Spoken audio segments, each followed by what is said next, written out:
Not like when you threw the trash can at my BMW and dented the door forever. When did I do that? You don't remember throwing the recycling bin at my car? In the camper? She forget. No, baby. It was here.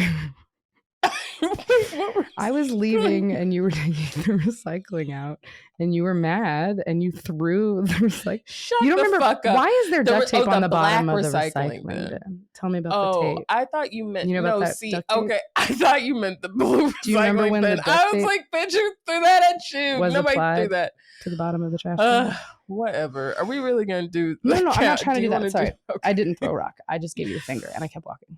This episode of Dear Jessamyn has profanity, sex talk, weed smoking, and a bunch of other shit that's just not for everybody. You also may not agree with the stuff we say or how we say it, and we think that's great. We're recording today from stolen Ohlone land. We promote cannabis medicine to people over 21. If you're not 21, come back when you are. What I want to do to myself is selfish in the best way. Hey, Ash. Hey, Justin. How are you doing? I'm okay.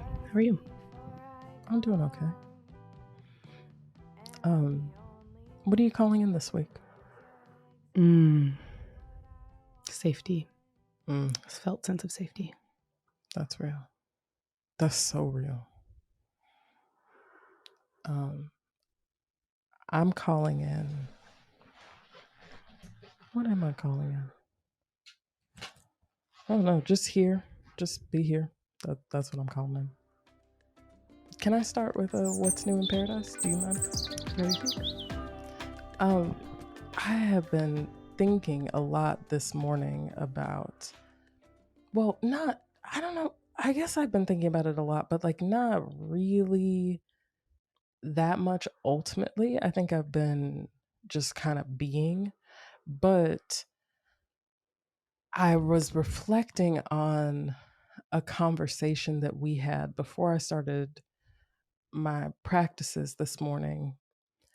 It was a very explosive and incendiary conversation, and it was the most recent time that we've communicated. That was the last time I talked to you, was that, and now we're here doing the show. And I was thinking also about a conversation that we had in the night, and it really made me reflect on how on this show I really ask for, without asking sometimes, a level of vulnerability from you that I don't offer. And it came up in conversation yesterday during our strategy meeting about this show with Kylee. And it came up in a different way in the night. We were talking about how you have another friend who is a water sign, a Pisces, similar to me, does not offer a lot of themselves in conversation all the time. That they stay quiet and let you speak. And I was offering explanation for that in conversation with you in the night. But I also this morning was just thinking about how like there are a lot of explanations for keeping quiet, but the biggest thing is not wanting to share, not wanting to be vulnerable. And I've had a very easy scapegoat with that through this situation that we're in right now, where our relationship is expanding and you have another partner and I have been flirting with people. And that has allowed, because of the lack of clarity and the amount of protection and safety that I'm trying to offer the people that have not co-signed to be talked about on this show, it makes space for me to not be vulnerable and to stay in my shell. And then requires that you be vulnerable because you are being honest in your relationships and you are being forthright, and it is having an impact on our relationship. And this is something that you have said before many times, and I think I come to this show feeling very defensive. And I think, it's in the morning and been trying to like figure out the scheduling of like needing to work and like also be vulnerable on this show. It's just like really hard for me to find the balance with all that.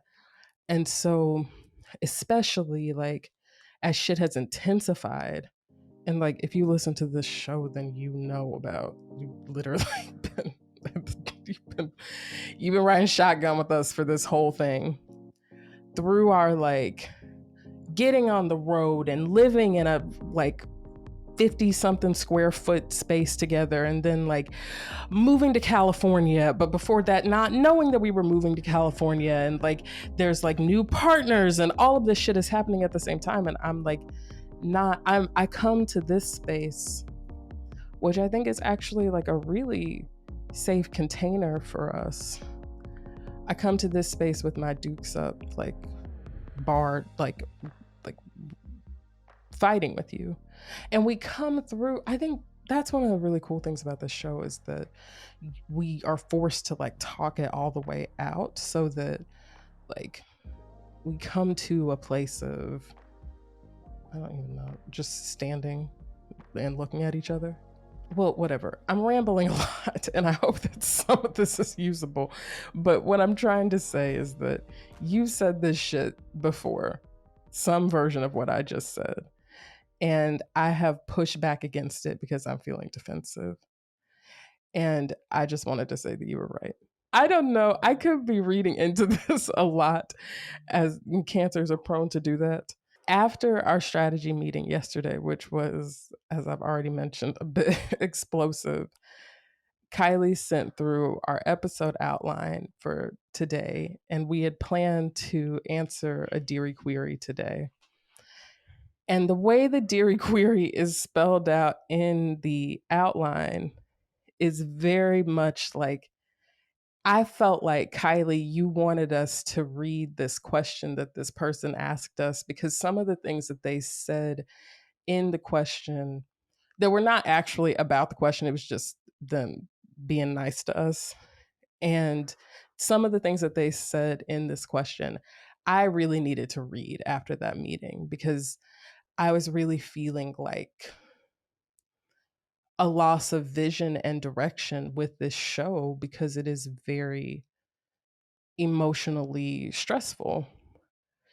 But reading it felt like the most Piscean way of connecting with us after the meeting, and also offering such a it was such an addition to the space of healing. So I don't feel like any of this introspection would have been possible without that. I always appreciate when you share candidly, for sure. I think this book that I read talks about in relationships, not being candid is like the worst choice that you, and what results is not necessarily fighting, it's boredom. So that when you're not being candid with your partner, you are bored. They are bored with you. You get bored. And then sometimes people get mad when they get bored because either it's a change in what used to be, or Beyonce said, something don't feel right because it ain't right. Something don't feel right because it ain't right. Finish it. Yeah, and that's just how it has been. A lot of what you said sort of spoke to that for me. That like I'm not here to tell you what your relationship is. I'm just saying something don't feel right because it ain't right. And to be rejected on that wholesale feels like the lack of candor that causes boredom and eventually ends relationships. So a step away from that feels amazing to me, because it's not my dream. And I think too, like, I could be right in theory or right. I don't actually believe in right and wrong. I don't think I'm right about anything. I don't think you were wrong about something. I just think that it's always an opportunity to learn more. And what I'm learning in all of this is that it doesn't matter what's right. It doesn't matter who should be doing what or saying what to whom. What I need is something different. And I need to frame it that way to you. Not that you're doing wrong, but this is something I need. And if we can't work that out, like, I need to figure out a different connection with you that I don't feel like I'm on tenterhooks all the time being lied to. You know, it would be one thing if I just pointed out truths. You know, I'm very like, I have control issues that come from insecurity, and I'm sure people relate to this, you know? So it's not that it's just me being like, well, now, Jessamyn, that doesn't seem consistent with what you're doing. You know, it's not that. I wish nothing. I wish I could say nothing and just let you experience all of the lessons you're experiencing right now and have them and not complicate them for you and just be in my office. And if you want to chat about something, be like, I'm free in 30 minutes. I'd love to smoke weed and hear about your day, but then I got to get back to it or whatever. I wish that desperately. And I don't think I've ever been given a model of that. I don't know always how to locate any of that in my body. Like, I don't know what the skill set is that I don't have, or else I'd be saying something different right now. But the thing you said to me this morning that really set things off didn't feel like me picking a fight with you. It felt like the opposite. Do you feel like you were picking a fight with me? You don't have to answer that. It felt like you were picking a fight with me. Probably. Yeah, I probably was picking a fight with you. I mean, I was trying to be snarky. Yeah. And I wish I could just let that ride. I want you to be able to have your reaction. I want you to be able to say shit that comes up like, I don't like that, whatever. I want you to be able to experience all of that without me losing it, you know? I think what I identified today is I feel so trapped in that friend that you were talking about, the Pisces. I talked to her this morning. She's one of my favorite people to remind me how sweet the world can be and how important I am in it, because she is that to me. So important and so sweet. And I love her very much. And we got on the phone and she was like, how are you? And I was like, I'm okay. How are you? And she said, yeah, it's been a little tricky. Tell me what's going on for you. And I was like, no, I want to hear about yours immediately. Like, what the fuck? You're not doing this again. She's like, no, it's not like a big deal. It's just like, whatever. And I'm like, okay, what is it? And so she was telling me about different things. And, you know, I love hearing about her life. I love hearing about her things. And she really doesn't, she tries not to. And it's just not her practice. It's not right or wrong. I'm just like, I need from you too, you know? And then she was asking me about my stuff and I was able to say some of it. Even just talking to her, she's the kind of person that makes me feel like all of my things are valid and not the most important thing in my whole life. All of my struggles, you know? Somehow it's a balancing act and she rocks it. I appreciate that. Thanks for bringing her in the space. She's a good person. It's true. Those Pisces in our lives. I love a Pisces. So thanks for speaking to what you spoke to. And, you know, I have so much opportunity in that to look at the ways that I am also contributing to why you wouldn't speak openly about your stuff. You know, I have a really hard time with this whole situation and I have really big reactions when you talk about it. And so I get why you would keep some of that close to your vest, you know,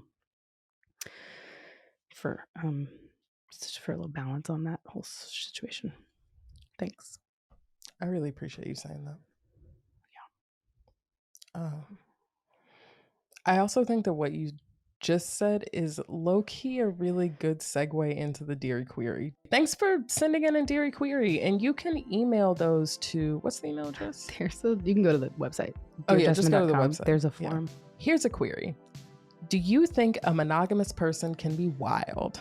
Do you think there's enough potential to explore sexually, emotionally in a one-on-one relationship? Can a mono person find as much adventure and challenge as a poly person? Don't say the name? Correct. Yeah, thanks. Shout out to the sender of this letter. Okay, the reason I thought this was a good segue point is because you were talking about like this idea of bad poly, which like, I think I agree with you wholeheartedly that like you have your poly that is informed by your life experiences.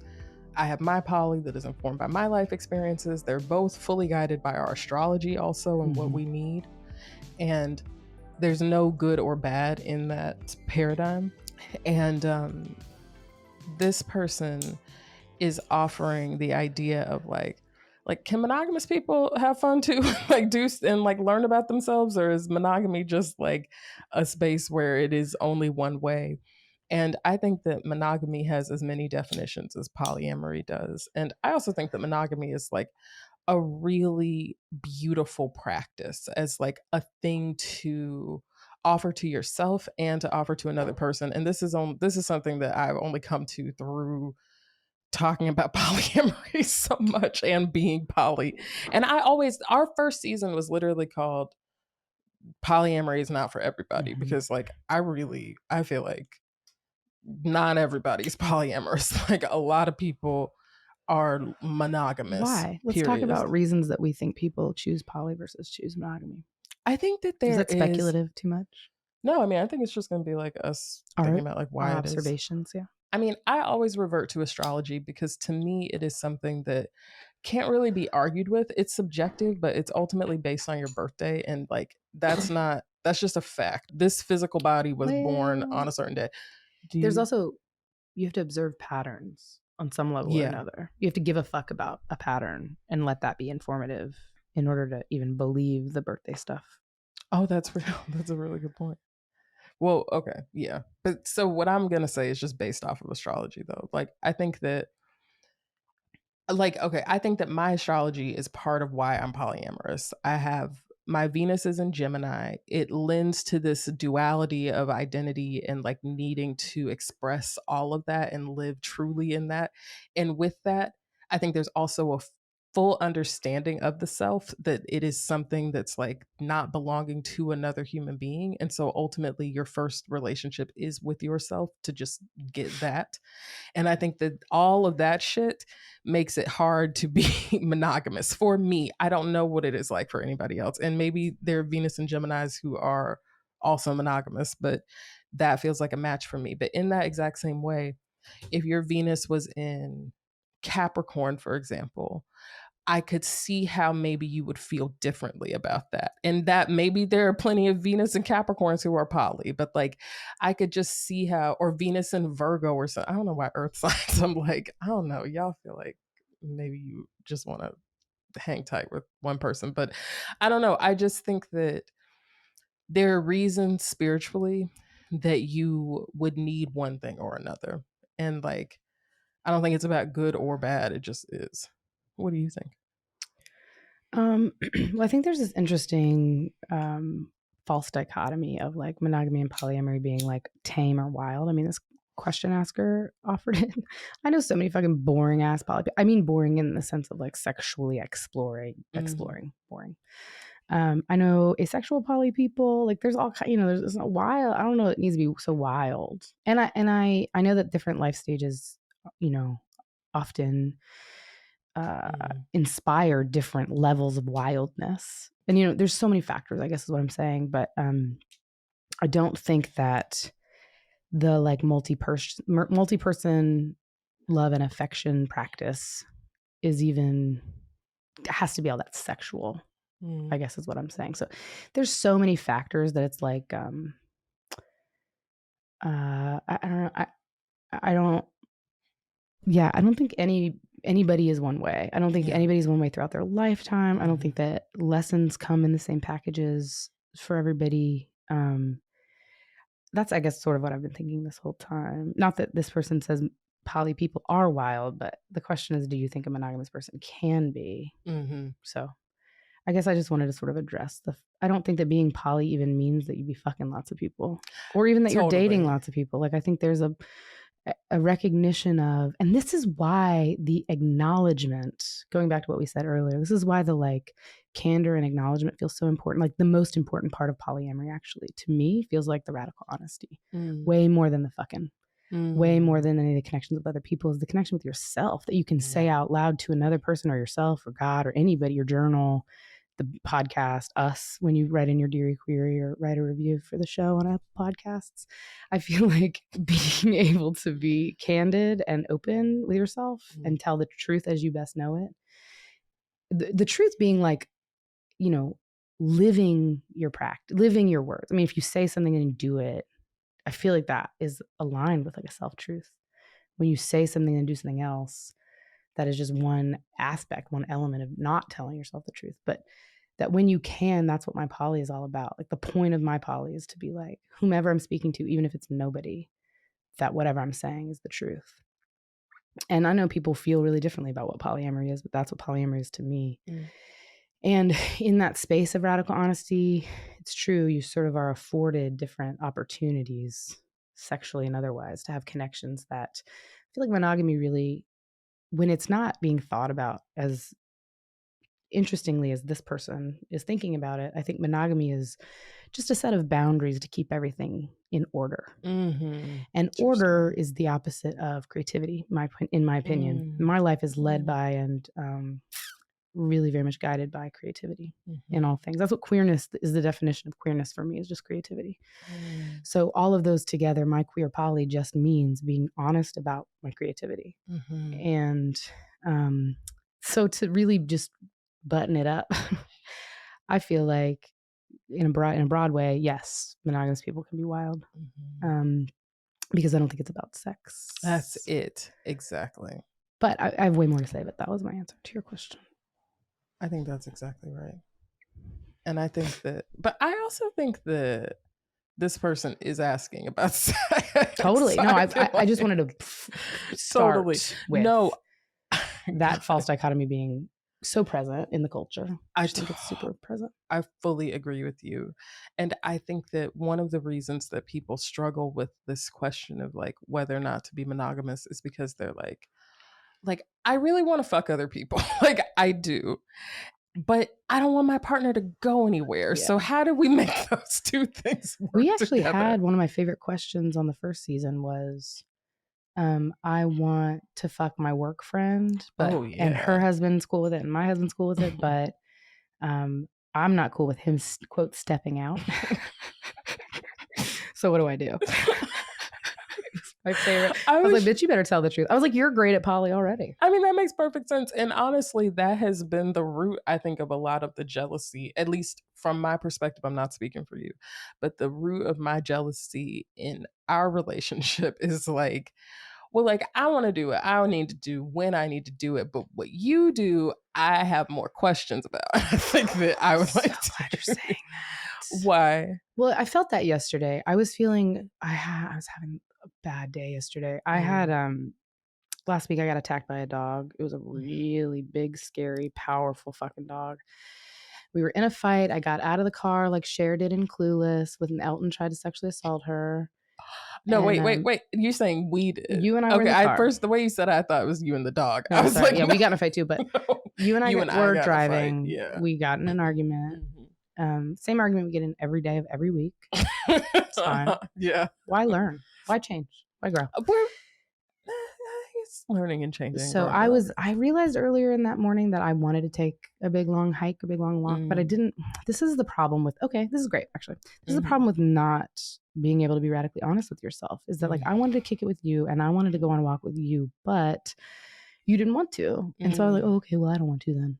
But then what happened is we got in a fight in your truck and you stopped at a stoplight and I jumped my fucking foster kid ass self out of the car in the middle of an intersection. We were taking the propane tank to be filled also, and the propane tank came tumbling out of the vehicle. The propane tank to fall out of a high truck. You don't want that damage on that tank. Yeah, so I picked it up and I put it back in the car and I shut the door and I walked home for an hour. And I did think about on the way, right when I started walking, like how hard that must be for you. Like I can't imagine if you got out. I would never. No, totally. I would never. I would never. No, this is the thing about it though. You got out of the car and I was like, this bitch is really gonna walk away from me. And I was like, okay. So I turned around and I went over to where you were. It was very Cher and Elton outside of the liquor store or wherever in Clueless. Circus liquors. Totally. But like I pulled up by you And I was like, I rolled down the window and I was trying to talk to you. I don't even know what I said, but you gave me the finger. I was like, bitch, Literally, I was crying, like, but the only reason I gave you the fingers because I wanted you to choose to go. I wanted you to not feel like you had to keep coming and asking if I wanted to ride. Mm-hmm. You know what I mean? So I was like, what will repel? What will absolutely expel? You do the worst thing. It's not the worst thing. No, I know. There was a rock on the ground. You do have a brand new truck. Not like when you threw the trash can at my BMW and dented the door forever. When did I do that? You don't remember throwing the recycling bin at my car? In the camper? She forget. No, baby, it was here. I was leaving and you were taking the recycling out and you were mad and you threw the recycling. Shut you don't remember, fuck up. Why is there duct tape on the bottom of the recycling bin? Tell me about the tape. I thought you meant okay. I thought you meant the blue Do you remember when bin. I was like, bitch, who threw that at you? Nobody threw that to the bottom of the trash bin. Whatever. Are we really gonna do No, I'm not trying to do that. Sorry. Okay. I didn't throw a rock. I just gave you the finger and I kept walking. And I called you with the 1% battery left on my phone and said, this is such a long story, and said, hey, I'm good. I'm going to just walk. It's only an hour. Like, I'll see you at the house. You're like, okay. So I'm walking. Amazing things. I'm discovering the world. I'm remembering who I am. My life is good. I know that the world is bigger than what feels limiting by our conflict. And that is what gets scary in our conflicts. I'm like, there's nothing else on earth but this. And this is bad, you know? So anyway, I was like, this is great. I'm getting to the street. I've been walking 56 minutes. So I'm rounding the corner and this 100-pound pit bull jumps over this fence. And I'm like, I love dogs. I got a pit bull tattooed on my arm. Like, I adore a pit bull. You know what I mean? Like, with all of me. They are me. I am them. Mm-hmm. And so he's coming at me. He is not aggressive, but he is not happy. You know what I mean? Like, he's investigating me in a very forceful way, and he just starts biting me. I mean, it was bad, and I fell, and my body's wrecked. I mean, I feel like I'm in pain all the time. I can't sleep well because there's no comfortable positions, and I've got these wounds that I'm tending to multiple times a day, and all of that is just. There was a person who was driving who stopped and helped me. I jumped in their car, and we were able to get away from the dog. And I spoke to the owner, all of that, blah, blah, blah. But it's all fine. It's not blah, blah, blah. That was a crazy experience. It was really scary. Yeah. I thought I was going to die.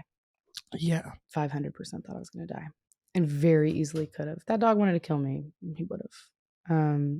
That dog is also huge. I just want to confirm. Like, I mean, it's the biggest pit bull I've ever been in space with. No, okay. Tallest and biggest. And he's 10 months old. And that's another thing I could tell. If he was any older, I probably would have been dead. He was sort of literally. Like when he was biting me and like on top of me and like getting at me, the only reason I think, well, I know dogs really well. And that dog behavior was very much that of a young dog who was not trained well. Not trained to fight, not trained to hurt people, but just not trained and not socialized. And he was just defending his house, literally, that I was walking by. Yeah. So anyway, that fucked me up pretty bad in ways that are coming out more each day. Like, I'm realizing different ways I feel vulnerable about that, and jaded, like different than I was before in this lifetime. You know what I mean? And I like don't want to leave without a weapon. You know what I mean? There's all this stuff, and it's a lot. It was a lot. And I think dealing with the wounds, literally cleaning out the wounds and like fixing them multiple times a day and making decisions around having access to bandages or whatever. It just feels like I have to think about it more even, which is what healing is like really facing the truth, you know, but it's adding to just all these like questions of my own vulnerability, some questions of mortality, and then like, what am I doing with this life if this is what I know now is I'm breathing? So that's going to change at some point, and what do I want to do between then, you know, now and then? And fighting with you every day is not one of them. So I've been really on a sort of like expanded mission of understanding like what we're doing. And if what the fighting is indicating is that we are facing things and healing, cool. If what the fighting is indicating is that we need to be doing something different than we're doing, I just want to be open to that too, because we could do this forever. I don't know if it's stubbornness or what, but like I think you and I could fight every day forever and just be like, but we love each other, you know? I don't know. I mean, I don't know. I don't know about it. I don't know what about it, but I don't want it in that way exactly. So I don't think it's necessary either. It's a deeply biblical ass allegory to be living in real life. What do you mean? The dog, that's some shit that would happen like in a story, you know, but it literally happened to you. Like, you're on this walkabout and a dog, massive dog, at the very end of it leaps up to teach you about life. That shit was crazy. Like, the way it happened. Just wanted to tell that whole story because I realized on my walk, one of the things I realized was that I really wanted to take a walk. And that I often rely on or like wait for us to have like a break in our connection in order for me to do things for myself. That I'll wait for us to have a fight, or I'll wait for, you know what I mean, something to happen before I choose to like go spend time with my girlfriend, for instance. And I'll think to myself, if we're good, if you and I are good and we're having a nice weekend or something, that I don't want to spend time away from you because it feels so important to be in our relationship, giving to our relationship, present in our relationship. And that if I have the opportunity to do that, I don't want to be giving away the goods. I don't want to be like building with someone else instead. And then I get to this point of realizing that like, I feel like we have set up a dynamic where us relating to other people feels mutually exclusive to us relating to each other. And all of that requires deep reflection. But what it started with for me is realizing that if I don't take a walk when I realize I want to take a walk, it's going to come out like bullshit. It's going to be this really ridiculous fight, leave the car, walk the thing, get attacked by a dog, you know what I mean? And then need to stand in the shower, washing some of the blood off of me while you're standing there trying to help, and pick the fight back up. I mean, what the fuck? I don't know why I have the ability to do that. I know I was existing on adrenaline in that moment. And I could have fought anybody about anything, physically, spiritually, emotionally, verbally, whatever. I could have fought anybody about anything and won. I just didn't die, you know? Yeah. And I just am realizing how important it is to use the radical honesty with myself, listen to it, trust myself, hold all of that, be real with all of that, and not try to like pretend like it's something else. To not lose connection with you, for instance, to not lose someone, to not feel like they're going to go. And I think you and I do that a lot in our poly, where we both sacrifice what we actually want if we think the other person is going to like be far away. Yeah, I was just going to say, like, the thing about that morning was that I had wanted to go to get the propane tanks filled by myself. And you ask me so often, you'll be like, do you want to do this thing by yourself? And I'll be like, I don't. And part of it is, wow, this is going to be a lot. I don't know. I've not ever said this out loud, so I don't know how this is going to come out. But like, there's a part of me that like wants to know that you're safe, or like wants to protect you, or wants to like, and it's because I'm thinking about my own happiness. And I know that I would be devastated by something happening to you. So that I'm like, it's deeply like parental or something, like trying to like helicopter parent somebody, but it comes from this place of like, well, if you're not with me, like how will I know that you're going to be okay, or something like that? Are you sure it's not more about control? I mean, that's what I'm saying. It's a control thing. Oh, okay. Yeah. It's deep control. You're talking about it like it's care, but I'm hearing it as control. Okay. So it's like it's like the layer that I'm pretending that it's like, and then there's what it actually is. But then there's also the why of it. And the why of it is that I'm like worried about myself. And I'm like, I don't want to feel sad if something were to happen to you, or if you were gone. So I need to take care of you all the time. That's the second level. And then I think the third level is like, but it's because I love you and I love spending time with you. Like, no, bitch, I like doing shit by myself, actually. Like, I love spending time with you, but I do like to do some things by myself. And right before that, I had been in therapy, and therapy always makes me feel like I need space, honestly. And so I was like, I'm going to like get the truck and run it back by the trailer and like get the propane tanks, and like, I'm just going to take it. But then I was like, let me see if Ashe wants to go, because like it would be nice to do it together. That's me on my like top level of like because I love her, you know. Like I come to your room and you have the door closed, so I'm like, okay, she's doing something. But I knocked on the door and you're like, I'm like, you want to go get the propane tank spilled? Yeah, I'll go get the propane tank spilled, whatever. So like we go to get the propane tank spilled, and we're driving. Okay, the first thing that got on my nerves was that you okay, we're on the way to the place. Oh yeah. In Vallejo, which is over a toll bridge. And I'd already thought like, I'm gonna have to go over this toll bridge. But we're like at the exit before the toll bridge. And you were like, where are we going? And I was like, to the place to get the propane tanks. And you were like, no, there's a place right by our house in Elsa. They know where we fucking live. Okay. there's a place right by the house. Like, we don't need to go to Vallejo. Like, we don't need to go over this bridge. So I was like, no, we don't need to go to toll bridge. I just immediately got off the exit, and then we're like driving. And I was like, okay, can you get directions to the place where you know where it's filling? You're like, oh, I don't know what it's called. I don't know. But it's you're down like the street from our house. Right. But I was like, but can you get us to the highway? Because we're like going around this bridge. So we're like in a random place. And you're like, but I was just so annoyed. I was like, if I had gone by myself, this wouldn't be happening. Like I would just be going to the place. But so then like we're driving and you're like, we're in this really beautiful area. And you're like, oh, look at that hike. That's such a beautiful hike. You want to stop and do this hike? And I'm like, I want to go get the propane tanks filled. What the fuck? Like, I don't want to go for a hike.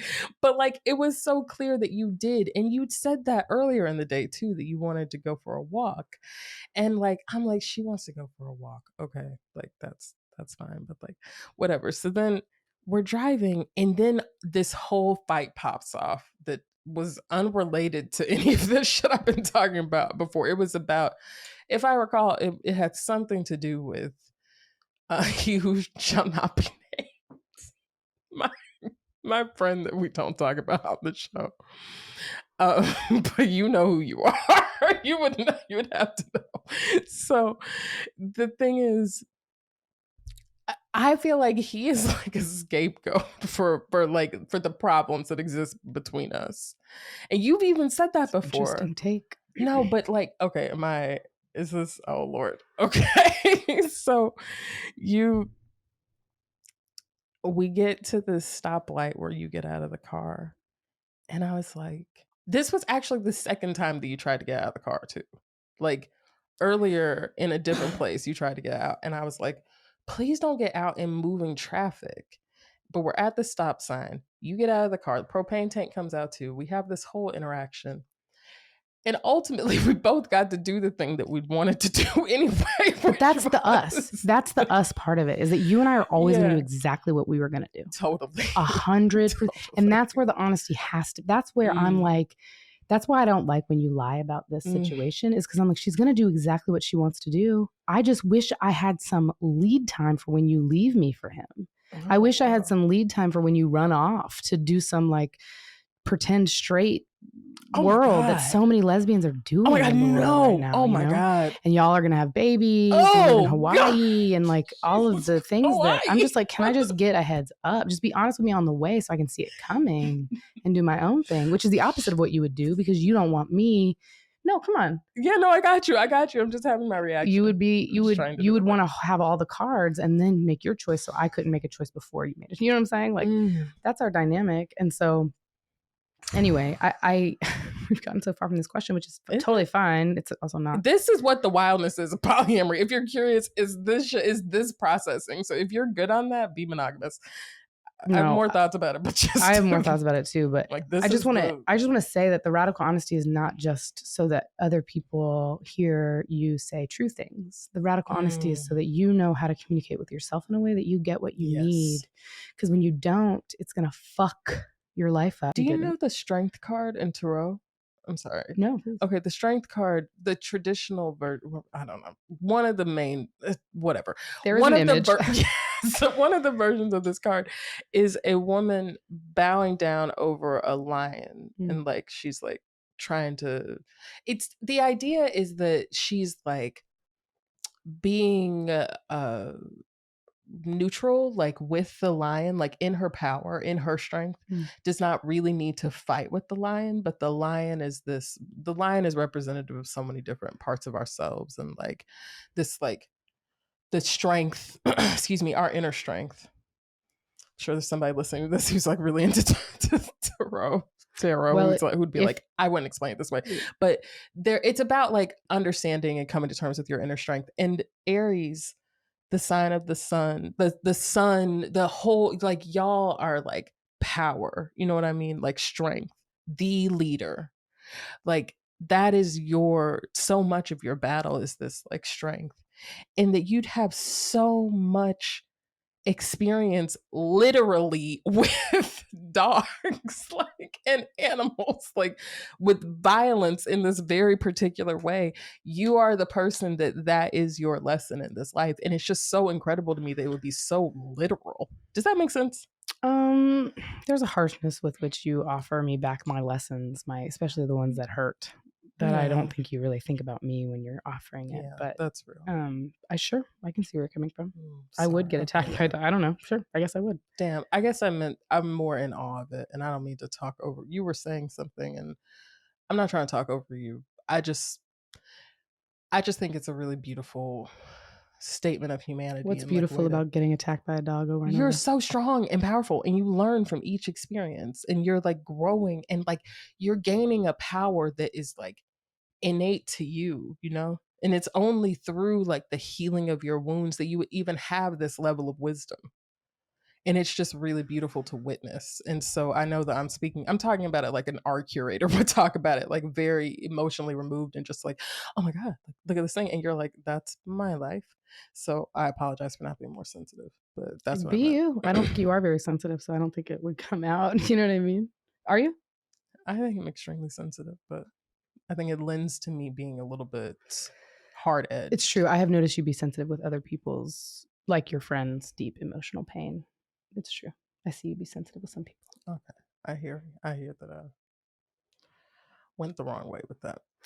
I don't think you went the wrong way. Well, no, this is what comes from that way that you went. No, for sure. Yeah. Yeah. I don't know. You want to talk more about the question? Did that shut you down? I don't know. Shut? Yeah, maybe. Yeah. I didn't mean to alienate you. I mean, I don't want to like fuck with your, you seemed excited about this realization you were having. I don't want to keep getting attacked by dogs, I guess, is part of it. Like I'm in this moment of like kind of being, I feel like changed, not for the better, right? In this exact second. Okay. I feel less capable, you know what I mean? In the grand scheme of things of like living my life. Yeah. I feel more like, like whatever, being home is safe, not being the person I know myself to be, which is like out and happy and fearless and gregarious, and I just feel less and less capable of that all the time, which makes me feel less and less capable of being myself. I guess everybody learns, if you stay alive, you will learn to pivot from there at some point, but I'm not like, yay, another dog attack to just add to the list of lessons and ways I grow. Grow it's scars. Not quite reading rainbow like, for you. My shoulder is like fucked. You talk about having had a car accident in your early 20s, right? That fucked your shoulder, and you still, every day that you're doing yoga, you're still working with that injury. I feel like my shoulder got fucked, Yeah. So I'm just in the midst, I think, of the tricky parts of the lesson still, and I'm maybe not ready to be so art museum about it with you, but that's not your fault. I don't think you did something wrong. No, I know that. I feel you. I would love maybe to hear more about what you think about the question just before we shove off.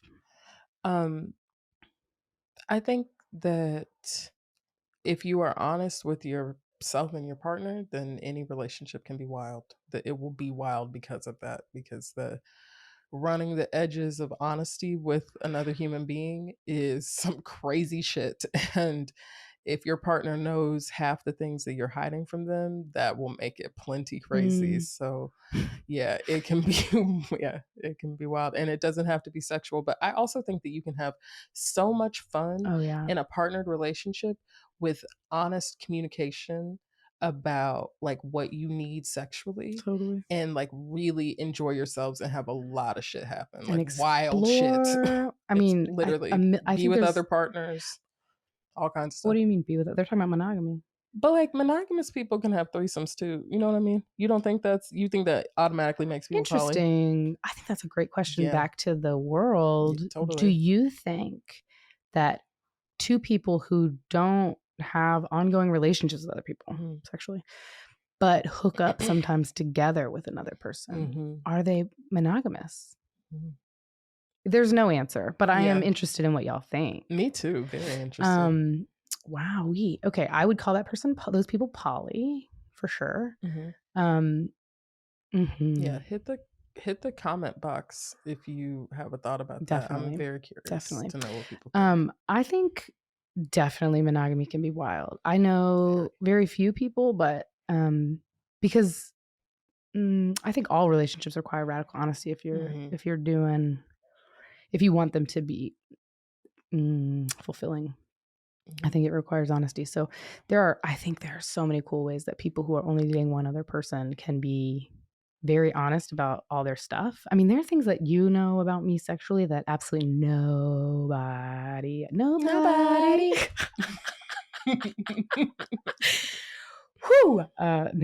And I don't need anybody else to know. And it's not that I'm ashamed of it. It's just super private. And maybe I am ashamed of it. And maybe there are times when it'll be less private. But I think in those ways, I feel like there's a level of connection I have with you that I don't have with other people. And if we were monogamous, you would know that stuff too. And I think it dramatically enhances our connection with each other. And that connection that has nothing to do with anyone else. And I think in that way, I wouldn't need to be poly to tell you. And if we knew those things about each other as monogamous people, those would be sexually and emotionally wild things that I think we could really explore a lot from. I think that all kinds of people have amazing fantasies that can really make a two-person relationship phenomenal sexually. I mean, crazy sexually. And explore the depths of yourself and each other and everything you've ever wanted to think. I mean, that monogamy creates a container that other people cannot fuck with sexually. And that is powerful. I mean, that is a powerful experience. I'm not seeking that kind of power right now within relationship. I think it's amazing. I've had it. There's a level of trust that is very, very, very different because the things you have to share with a monogamous partner, it can be just a longer term trajectory of revealing everything. And I think in that way, it can be like this slower unfolding. And I think those things can be amazing for the right kinds of people. I think there's, two water signs, 2 Scorpios, monogamous. I feel like their whole lives would just be a series of secrets, unveiling and revealing things to one another because it's built on love and trust. Because you wouldn't if you didn't trust the person, kind of thing, You don't like if you're two Scorpios in a relationship, please hit the comment box. Like, I need to understand I've never met how that's happening. That is so interesting. That is an interesting idea. So yeah, I think my question, and I love the question because I think it's a leading question, right? I think this monogamous person is like, bitch, I'm wild as fuck. And whoever wrote this in, I hope you are. This person is excited to do some things. Hell yeah.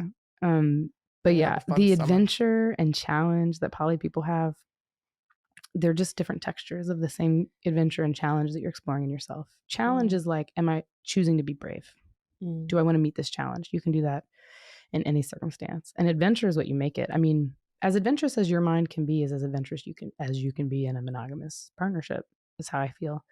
So it feels like the answer is obvious, but it's also a cool thing to talk about together. Ashe, your thought of the week. Sure. The full moon is in Virgo. It's like tomorrow or the day after. Maybe it's on Sunday. Thursday night. I think Thursday. Okay, yeah. Yeah. Friday morning. We're Virgo rising. And I feel like, and Channy, oh my God, it's going to be too late to listen to the week ahead for this week. But she was talking about how for Virgo, the level of study of details can be, since it's in the moon, it can be shone on ourselves, and really looking at the details of ourselves and what we really need, and what is true, and what there's no compromising about, and just what is. And so this whole thing feels very in tune with the full moon in Virgo. Mm-hmm.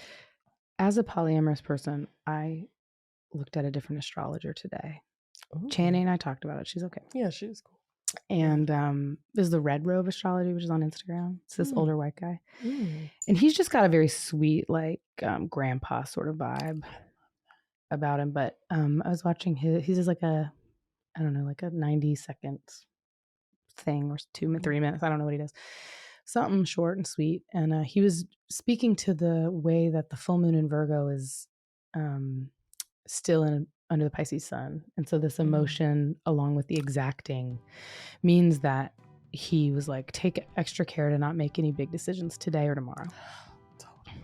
Because what you're going to do is need to be precise in the midst of the ocean. What are you doing precisely on the waves? You know what I mean? It can't be the goal. Surfing is not precision sport. It is in some ways, right? But it's also about surrender. It's when you're on the ocean, you won't die more when you surrender.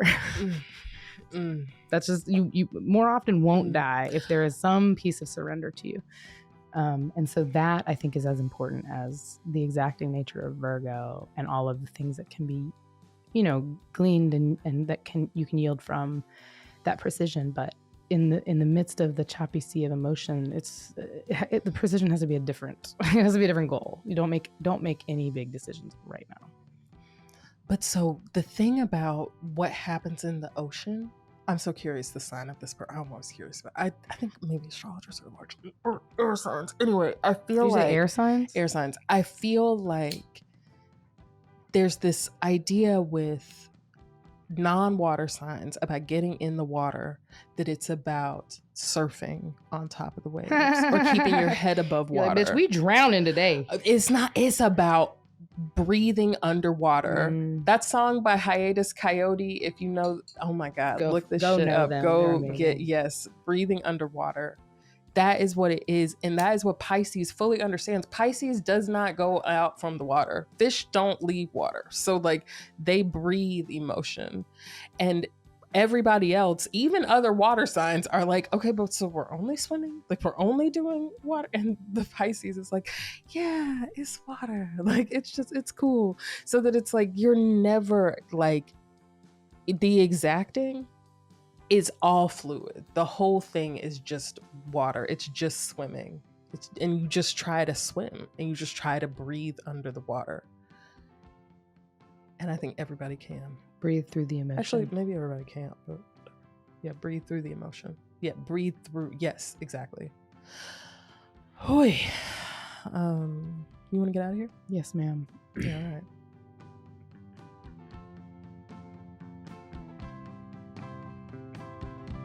Dear Jessamyn is produced by Tenderfire Media.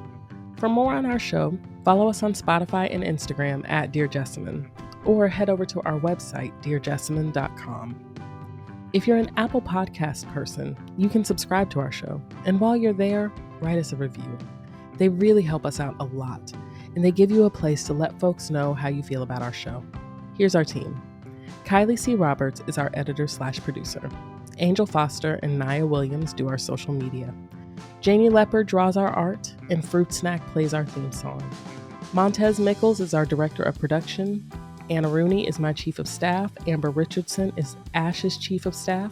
Ash Danger Phoenix is my co-host and co-producer, and I am Jessamyn Stanley. And we believe that no one should be in jail for weed.